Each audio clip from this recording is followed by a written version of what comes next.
سب تمہارا کرم ہے آقا کی بات اب تک بنی ہوئی ہے۔ اعوذ باللہ من الشیطان الرجیم، بسم اللہ الرحمن الرحیم۔ السلام علیکم ورحمۃ اللہ وبرکاتہ۔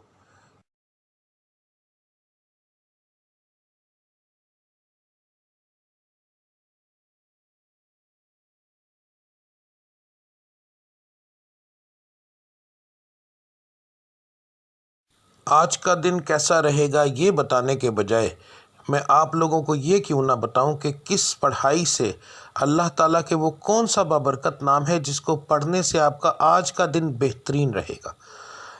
بات کو غور سے سن لیجئے، سمجھ لیجئے۔ ہر سٹار کی جیسے پڑھائی مختلف ہوتی ہے، اسی طرح مہینے کے حساب سے، اسی طرح دن کے حساب سے بھی علیحدہ علیحدہ ہوتی ہے۔ تو میں آپ کو جس طریقے سے بتا رہا ہوں اس کا مقصد یہ ہے کہ آپ جو آپ کے آج کے سٹار کی پڑھائی ہے وہ کریں گے تو اس کا نتیجہ آپ کو فوری طور پر ملے گا۔ یعنی کہ اس کا یہ پڑھائی تو ایک دن آپ نے کرنی ہے مگر اس کا نتیجہ فوری طور پر ملتا ہے۔ دوسرا، اللہ تعالیٰ کی ذات کو روزانہ اپنے حساب سے یاد کرنا، بار بار علیحدہ علیحدہ ناموں سے یاد کرنا، تو وہ ایک بڑا بابرکت چیز ہے، بڑا بابرکت کام ہے۔ تو اللہ کی ذات ان ناموں کے حساب سے آپ کو بہت زیادہ آپ پر کرم کرتی ہے۔ تو ہر سٹار کے مطابق آپ کی پڑھائی کیا ہے وہ آپ کو آگے جا کے ویڈیو میں پتہ چل جائے گا۔ پڑھنے کا طریقہ بتانے لگا ہوں۔ اس کے اندر دو طرح کی پڑھائی ہے۔ ایک پڑھائی آپ نے فجر کی نماز کے بعد کرنی ہے۔ اگر ایک مثال ہے، میں نے یہ بتایا ہے کہ یا اللہ آپ نے پڑھنا ہے تو صرف میں نے اتنا لکھا ہے یا اللہ، اس کے آگے تعداد نہیں لکھی، کیونکہ یہ دونوں پڑھائیاں لا تعداد ہوں گی۔ ان کو پڑھنے کے لیے ایک تو آپ کو یاد رکھیے کہ باوضو ہونے کی ضرورت نہیں، اللہ کو کسی بھی حالت میں آپ یاد کر سکتے ہیں۔ تو آپ نے پڑھائی فجر کے بعد کرنی ہے، تسبیح عادتاً پکڑنی ہے تو پکڑ لیں ورنہ کوئی خاص ضرورت نہیں۔ تو رب العزت کی ذات کو لا تعداد یاد کرو تاکہ وہ آپ کو لا تعداد رزق عطا فرمائے، لا تعداد خوشیاں عطا فرمائے، آپ کے ستارے کو عروج ملے، آپ کی بندشیں ٹوٹیں۔ تو صبح کی پڑھائی کرنا بہت زیادہ ضروری ہوتا ہے ان چیزوں کے لیے، اور فجر کی نماز کے بغیر یہ چیزیں ممکن ہی نہیں ہیں۔ تو آپ نے فجر کی دونوں پڑھائیاں دیکھ لینی ہیں۔ فجر کے وقت آپ نے کون سی پڑھائی کرنی ہے وہ بھی دیکھ لیں۔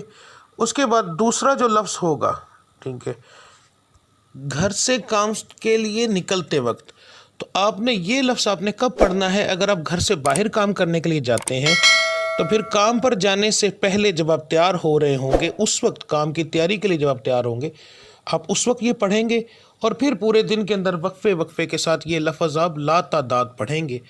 تو انشاءاللہ تعالی آپ کو اس سے فائدہ ہوگا۔ اس کا بہترین حل ہے اسکرین شاٹ لے لیا کریں روزانہ ویڈیو کا، تو وہ آپ لا تعداد پڑھیں گے، وضو بغیر وضو، بس جگہ کا دھیان رکھنا ہے کہ صاف اور پاک ہو، ٹھیک ہے۔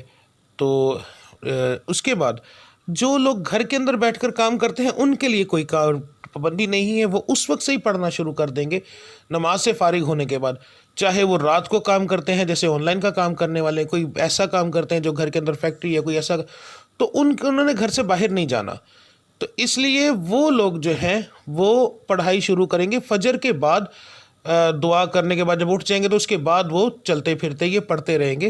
دن کے اندر 1 بار پڑھیں، 10 بار پڑھیں، 20 بار پڑھیں، جتنا پڑھیں گے۔ لا تعداد کا مقصد یہ ہوتا ہے کہ جتنا پڑھتے جائیں گے اتنا اللہ کی ذات کرم کرتی جائے گی، ٹھیک ہے۔ تو اب آپ کی پڑھائی آپ دیکھ لیں، ملتے ہیں اگلی ویڈیو میں، تب تک کے لیے مجھے اجازت دیجیے۔ اللہ آپ سب کا حامی و ناصر۔ السلام علیکم ورحمۃ اللہ وبرکاتہ۔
سب تمہارا کرم ہے آقا، کہ بات اب تک